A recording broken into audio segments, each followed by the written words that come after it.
Herkese merhabalar. Daha önce paylaştığım kısa bir videoda yapraklı etolümün ilmek bilgilerini, ölçüsünü sizlerle paylaşmıştım ve detaylı anlatımını uç kısmıyla birlikte anlatacağıma söz vermiştim. Bugün videoda modelin genel hatlarını öğreneceğiz. Yani yapraklı kısmının nasıl yapıldığını anlatacağım sizlere. Daha sonra da uç kısmını nasıl başlayıp bitirdiğimizi anlatmaya çalışacağım. Bu kısım uzun süreceği için onu ayrı bir videoda anlatacağım sizlere. Çünkü yapraklar kadar küçük bir model değil. Buradan başlayıp bitimine kadar size anlatmam gerekiyor. O yüzden onu bir başka videoda anlatacağım. Şimdi size bu kısımların nasıl yapıldığını anlatmaya çalışacağım. Önce şöyle bir bilgi vereyim. Yaprak kısımlarımız 12 ilmekten oluşuyor. Yani modelimizi ayarlarken 12 ilmek ve katlarından ayarlamamız gerekiyor. Ben bu şala örnek kısmına 121 ilmek başladım. Kenarlarındaki haroşa kısmını da 4'er ilmek üzerinden yaptım.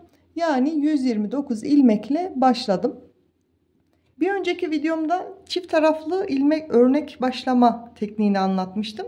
Bu şalda da onu kullanacağız. Çünkü şalımızın orta kısmından başlayıp ucuna kadar örüyoruz. Simetrik olabilmesi için daha sonra başladığımız kısma tekrar ilmekleri takıp aşağıya doğru örüp sonra diğer ucunu da örüp tamamlıyoruz. Bunun için bu videonun linkini açıklamalar kısmına ekleyeceğim. Önce o videodan çift taraflı örnek başlama, örgü başlama tekniğini detaylıca izleyip öğrenip daha sonra şalımızı örmeye başlayabilirsiniz. Ben şişime çift taraflı örgü başlama tekniği ile ilmeklerimi attım. Çeviriyorum. Hiç ters düz örmeden doğruca modeli kurmaya başlıyorum ilk sırada. Dediğim gibi açıklamalar kısmından o videoya ulaşıp detaylıca öğrenebilirsiniz. Kenar ilmeklerinde 4 ilmek haroşa kullanacağım ve ben bu haroşaları ön yüzde de arka yüzde de düz örerek yapıyorum. 2 3 ve 4 ilmek kenar haroşalarını yaptım. 1 ilmek düz ve 1 dola, yani 1 artırdım. Hemen yanından gelen 2 ilmeği birlikte kesiyorum düz örerek. Ve şimdi 1 2 3 4 5 6 ve 7 ilmeği düz ördüm. Sıradan gelen 2 ilmeği sağa doğru keseceğim. Önce arkadaki ilmeğimi düzeltiyorum. Yerlerini değiştirerek de yapabilirsiniz. Yani arkadaki ilmeği bu şekilde öne getirerek de yapabilirsiniz. Diğer ilmeğin içinden geçerek de yapabilirsiniz. Ben bu şekilde kolayıma geliyor. Ne yaptım? Kenar ilmeklerini ördüm 4 ilmek. Bir düz, bir dola. Sola doğru 2 ilmeği birlikte kestim ve 7 ilmek düz ördüm ve sağa doğru 2 ilmeği birlikte ördüm. Şimdi dola, bir düz, dola yaptım. Tekrar sıradan gelen 2 ilmeği birlikte kesiyorum. Ve yine yaprağımızın şu kısmı oluyor. Yaprağımızın bu kısmında 7 ilmeğimiz var. Görebiliyor musunuz? Şuradan göstereyim. 7 ilmek. Ve arada bir dola bir düz kısımları da burası. Hani siyah olduğu için çok belli olmuyor olabilir ama sola doğru kestim. 1 2 3 4 5 6 7 ilmeği düz ördüm. Ve yine şu arkadaki çapraz olan ilmekleri düzeltiyorduk, biliyorsunuz, bir önceki videoda bahsetmiştim. Ve sağa doğru kesiyorum.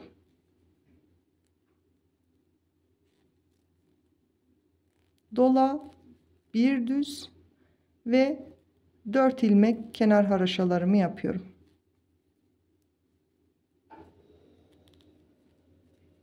Üç, 4 ilmek kenar haroşası. Bu 4 ilmeği ben ön yüzde de arka yüzde de düz alarak yapıyorum ama siz nasıl alışmışsanız, ters örerek yapıyorsanız ters yaparsınız. Bu hiçbir şeyi değiştirmez. Eliniz nasıl alışkınsa öyle yapın. Arka yüzündeki 4 haroşamı ördüm. Kenar ilmekler dışında kalan bütün ilmeklerimi ters örüyorum.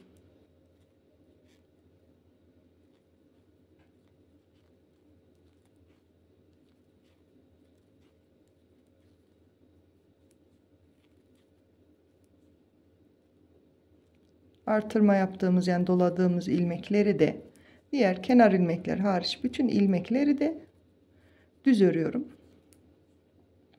Ters örüyorum, pardon.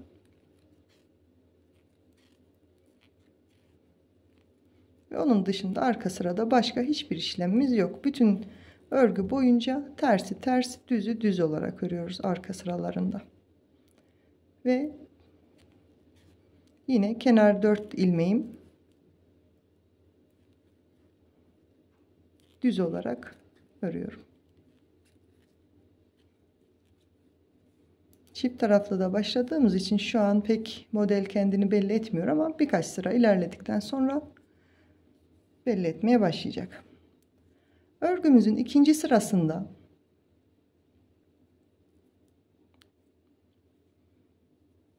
bir türlü başlayamadım. Yine 4 kenar ilmeğimiz. Bir önceki sırada bir düz bir dola yapmıştık. Şimdi yine bir düz bir dola ve bir düz. Yine yaprağımızın geniş kısmındayız. Sola kes, yani 2 ilmeği birlikte ördüm.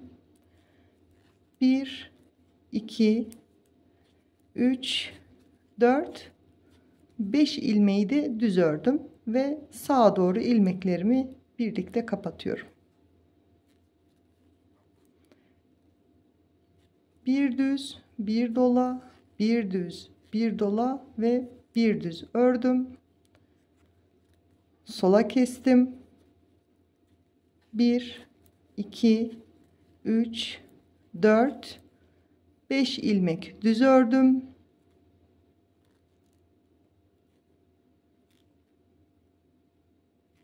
Sağa kestim. Tekrar bir düz bir dola ve bir düz ördüm.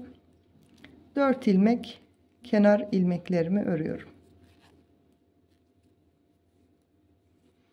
Modeli örerken kenarlara yarım yaprak, ortalara bütün yaprak, yani her iki kenarda da birer yaprağımı yarım yaptım. Diğer ortadaki kalan yapraklarımız bütün olarak devam ediyor. Arka sıralarında dediğim gibi tersi ters, düzü düz örüyoruz. Hiçbir işlem yok. Ben arkasına öreyim, ön yüzünde buluşalım. Ön yüzüne geldim örgümüzün. Yine kenar ilmeklerimden 4 tane ilmeğimi örüyorum. Kenardaki bir düz, bu yarım yaprağımızın orta ilmeği. Bir artırdım. 1 2 ilmek düz ördüm ve sola kestim. 1 2 3 ilmek düz ördüm.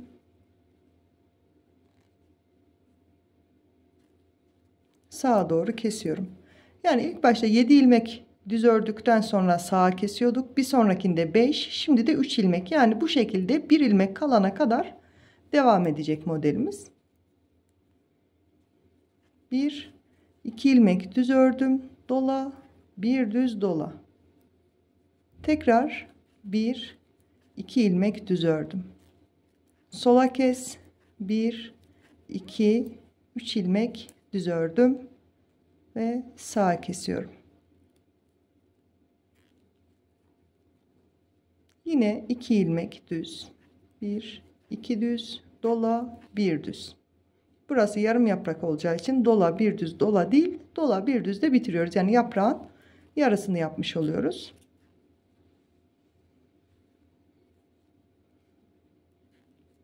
Kenardaki kenar ilmeklerimi de ördüm. Arka sırasını örüp geliyorum. Örgümün ön yüzündeyim. Kenar ilmeklerimi ördüm. Bir düz dola, 1 2 3 ilmeği düz ördüm. Sola kes, bir düz, sağa kes. Tekrar 1 2 3 ilmeğimi ördüm. Dola, bir düz dola, 1 2 3 ilmek düz ördüm. Sol kes, bir düz ve sağa doğru 2 ilmeğimi birlikte kesiyorum. Yine 1 2 3 ilmek düz ördüm. Dola, bir düz ve kenar ilmeklerimi örüyorum. 4. Arka sırayı örüp geliyorum. Örgümün ön yüzündeyim. Kenar ilmeklerimi örüyorum. 2 4 ilmek, bir düz ördüm, bir dola, 1 2 3 4 ilmek düz ördüm ve artık ortadaki bu yaprak kısmım kapanıyor. Yani 3 ilmeğim kaldı. 3 ilmeğin hepsini birlikte kapatıyorum, kesiyorum.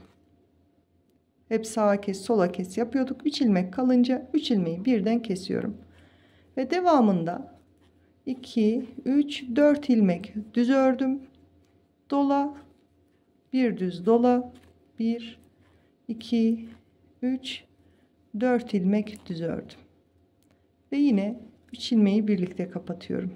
Zaten burada nereye keseceğimiz, kapatacağımız kendini belli etmeye başladı yavaş yavaş. Tekrar 1 2 3 4 ördüm, bir dola, bir düz ve kenar ilmeklerimi örüyorum.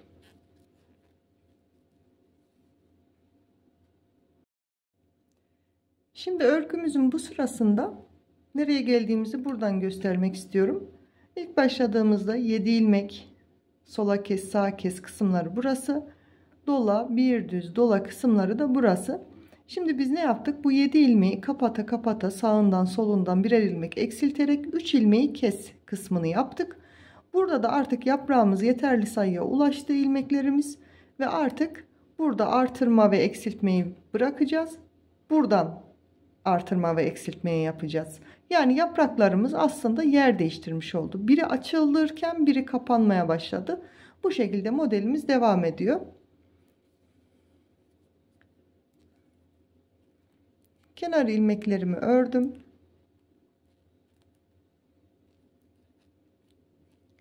Dört ilmek kenar ilmeğimi ördüm.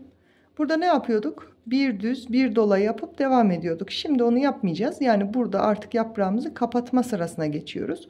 O yüzden 1 2 3 4 ilmek örüyorum ve yandaki 2 ilmeği sağa doğru kesiyorum.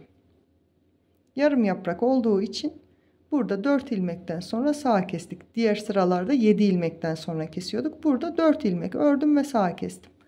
Ve bu bir önceki sırada kapattığımız yaprağın ilmeğinden yaprağımız büyümeye başlayacak. Nasıl? Dola, bir düz dola, sola kes ve tekrar 1 2 3 4 5 6 7 ilmek düz ör ve sağa kes.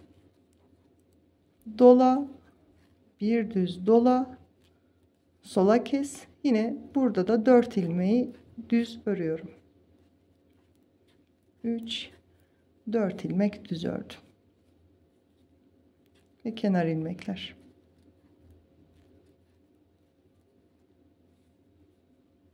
Gördüğünüz gibi burada yaprağımız kapandı. Şimdi kapandığı yerden bir dola, bir düz, bir dolayla yaprağı büyütmeye başladık ve şimdi bu ilk zaman açtığımız yaprağı da kapatmaya devam ediyoruz.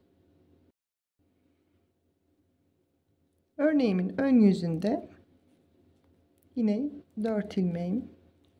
Artık biliyorsunuz örgü boyunca devam edecek. 1 2 3 ilmek düz ördüm. Sağa kestim. Bir düz, bir dola, bir düz, bir dola ve bir düz ilmeğimi ördüm. Sola kes. 1 2 3 4 5 ilmek düz ördüm. Sağa kesiyorum. Bir düz dola, bir düz dola, bir düz, sola kes. 1 2 3 ilmeği düz ördüm ve kenar ilmeklerim.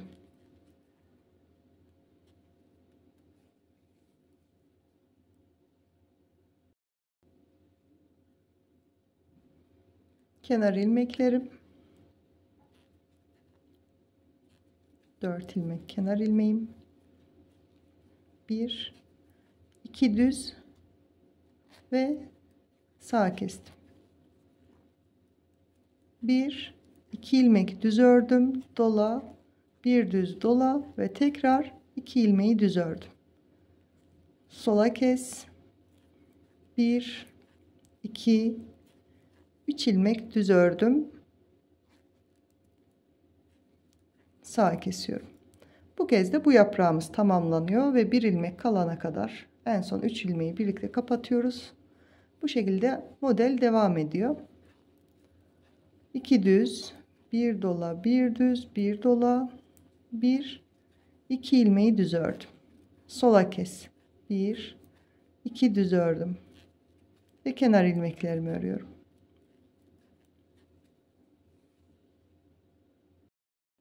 Bir sonraki sırada kenar ilmeklerimi ördüm. Kenar ilmeğimden sonra bir düz, sağa kes. 1 2 3 ilmeği düz ördüm. Dola, bir düz dola, 1 2 3 ilmek düz. Sola kes. Bir düz, sağa kes. 1 2 3 düz ördüm. Dola, bir düz dola. 3 ilmeği düz ördüm. Sola kestim ve bir düz. Kenar ilmeklerimi de haroşa olarak devam ettim.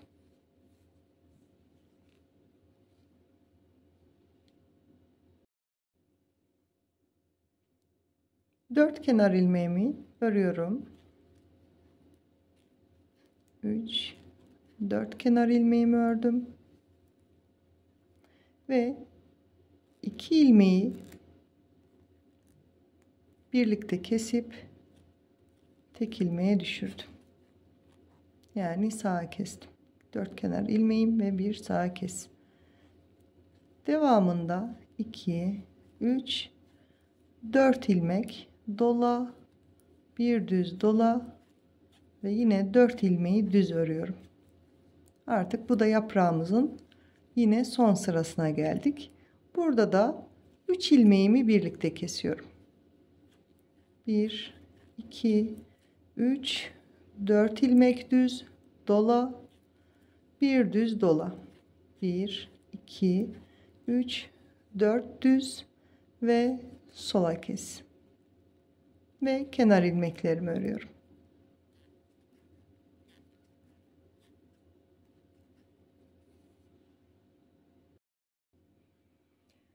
Örneğimizin ön yüzüne geldik. Aslında bu sıra bizim ilk şalımızı başlarken model kurulumunu yaptığımız sıranın aynısı. Yani ne yapmıştık? 4 kenar ilmeğini ördükten sonra bir düz bir dola sola kes şeklinde devam etmiştik. Şimdi yine o sıraya geldik ve şal boyunca aslında bu sıraların tekrarıyla devam ediliyor. Bu sırayı da birlikte örelim. Daha sonra ben bu kısımdan ilmekleri nasıl şişe takacağız ve örgümüzün diğer yüzünü nasıl başlayıp devam ettireceğiz onu göstereyim size. Çünkü zaten modelimiz buraya kadar anlaşılmıştır diye düşünüyorum. kenar ilmekler,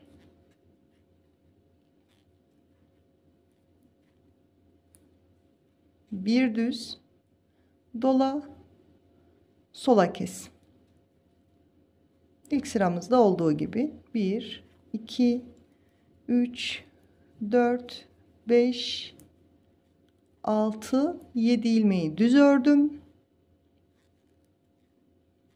sağa kestim. Yani aslında yaprakların biri kapanırken biri açılıyor. Yine dola, bir düz dola, sola kes ve 7 ilmek düz ör. 6 7 ilmeği düz ördüm,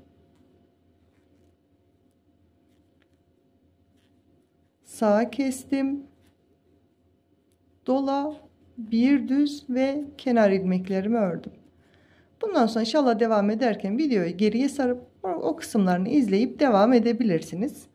Modelimiz bu şekilde meydana geldi. Ben şimdi buradan nasıl şişe takacağız ve modelin ters yüzünü nasıl devam ettireceğiz? Bunu da neden yapıyoruz? İki taraflı başlıyoruz. Çünkü bu uç kısmının simetrik olabilmesi için. Şimdi buradan başlayıp böyle devam ettiğimizde diğer tarafında da aynı şekilde oturabilmesi, eşit olabilmesi, modellerin ilmek sayılarının denk gelebilmesi için ben ortadan başlıyorum. Onu da göstereyim hemen. Siyah da çok belli olmuyor ama ben şalın orta kısmından başlıyorum. Ben de bulamıyorum. Heh, buldum şimdi. Fark ettiyseniz bakın, bu yaprakların yönü bu tarafa gidiyor. Buradan da bakın sivri kısımları, uç kısımları bu yöne doğru gidiyor. Ortadaki kısımda da dikkatli bakmadıkça bir bozukluk, bir dengesizlik gözükmüyor. Biz bu güzelliği, bu düzgün muntazamlığı sağlamak için çift taraflı örgü başlama tekniğiyle ben ilmeklerimi atıyorum. Şalın bir kısmını, bir yarısını örüyorum. Tam ortadan atıyorum. Ben bunu uç kısmına yakın yapanlar da var da ben ortadan başlıyorum. Orta başladığım merkezden saydığımda 9 yaprak olduktan sonra, 9 yaprağımı tamamladıktan sonra uç kısmının modelini kurmaya başlıyorum. Uç modelimiz de bu sıradan itibaren geliyor. Sonra tekrar diğer kısmını şişe takıp oradan da ilmeklerimi alıp örmeye devam ettiğim zaman her iki tarafı da eşit, düzgün bir şal ortaya çıkıyor. Ben ilmeklerimi ipime geçirdim ve böyle bekletiyorum ama siz örerken buna gerek kalmayacak. Çünkü şalın orta kısmından başlayıp devam ettiğinizde uç kısmını da örüp şalı tamamlayıp sonra diğer kısmına geçeceksiniz. Ama ben bu modeli, uç kısmının modelini başka bir videoda anlatacağım için şimdilik böyle bir yöntem tercih ettim. İplerimi, ilmeklerimi ipten çıkarıp şişe taktım ve buradan yapraklarımızı kurup gideceğiz. Buradaki önemli detay şu: yapraklarımızın simetrik durabilmesi için buradaki yaprağın geniş kısmının tam ortadan bu dola, bir düz dolalar yapmamız lazım. Yani buradaki örneği buradan devam ettireceğiz. Nasıl yapacağız? Hep birlikte yapalım.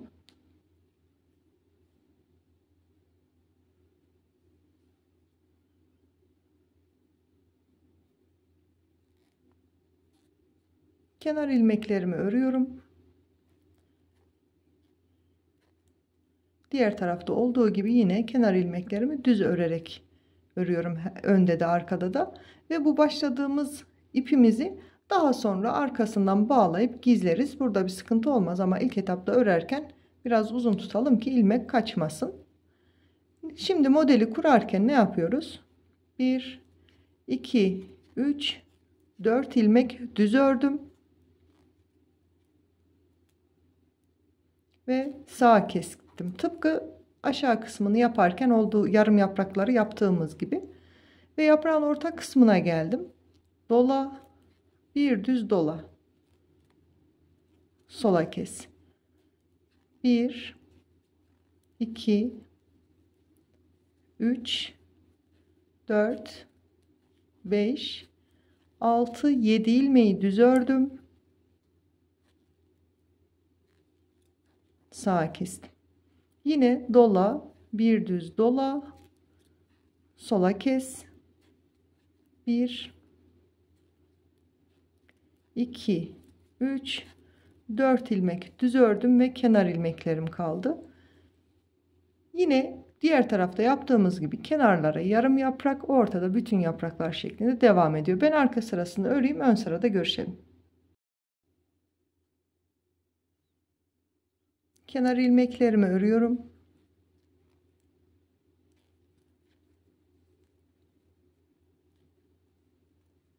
Bir, iki, 3 ilmek düz ördüm. Sağa kestim. Bir düz dola, bir düz dola ve bir düz örüyorum. Sola kestim. 2, 4, 5 ilmek düz ördüm. Sağa kestim. Dola, bir düz dola kısmındayım. Sola kestim. Bir alt sırada yaptığımız için zaten rahatlıkla öreceksiniz. Yine kenar ilmeklerimi örüyorum.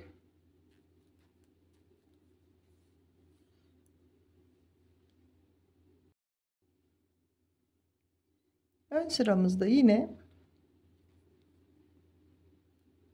4 ilmek kenar ilmeğim. Bu kez 1, 2 düz, sağa kes. 1, 2 düz dola, bir düz dola ve yine 2 düz. Sola kes. 1, 2, 3 düz. Sağa kes. 1, 2 düz dola, bir düz dola, 1, 2 düz. Yine sola kestim. 1, 2 düz ve kenar ilmekler.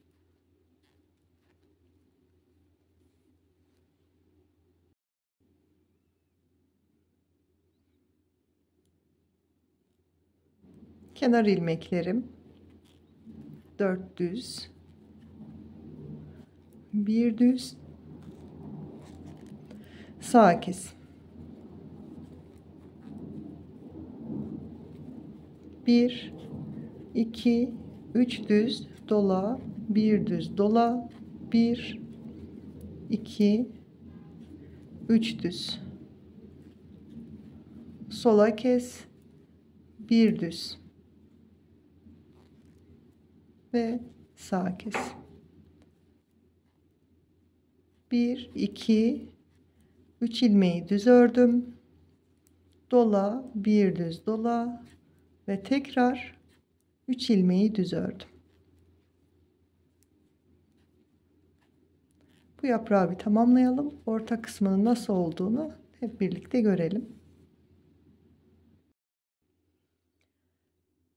Örgümün ön yüzündeyim ve artık bu sırada bir yaprağımız tamamlanmış oluyor. Kenar ilmeklerimi ördüm. 2 ilmeği birlikte sağa doğru kestim ve 1, 2, 3, 4 düz ilmeğimi ördüm. Dola, bir düz dola ve tekrar 4 ilmeğimi düz örüyorum. Zaten dola, 4 düz doladan sonra yapraklar kapanmaya başlıyor ve bir önceki yaprağımda 3 ilmeğim kalmıştı. Üçünü birden kestim. Yine 2, 3, 4 ilmek düz dola, bir düz dola ve tekrar 4 ilmeğimi düz ördüm ve sola kes ve kenar ilmeklerimi örgü boyunca dediğim gibi örüyorum.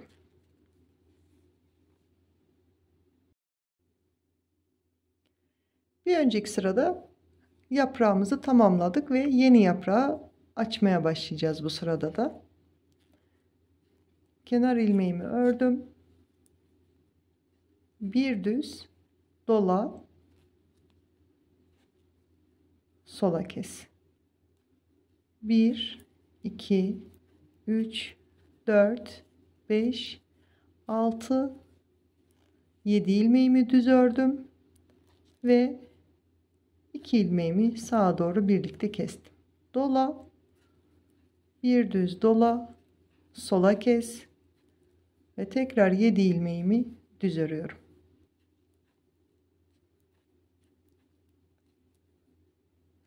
Mantığı anlaşılmıştır diye düşünüyorum artık.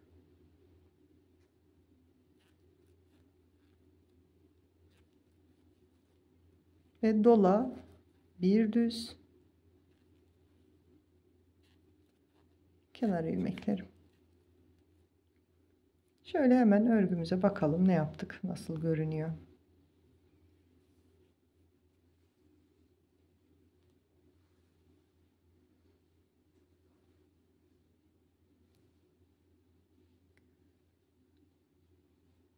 İlk başlarken çift taraflı örgü başlama tekniğiyle başladığımızda buradan başladık, aşağıya kadar ördük.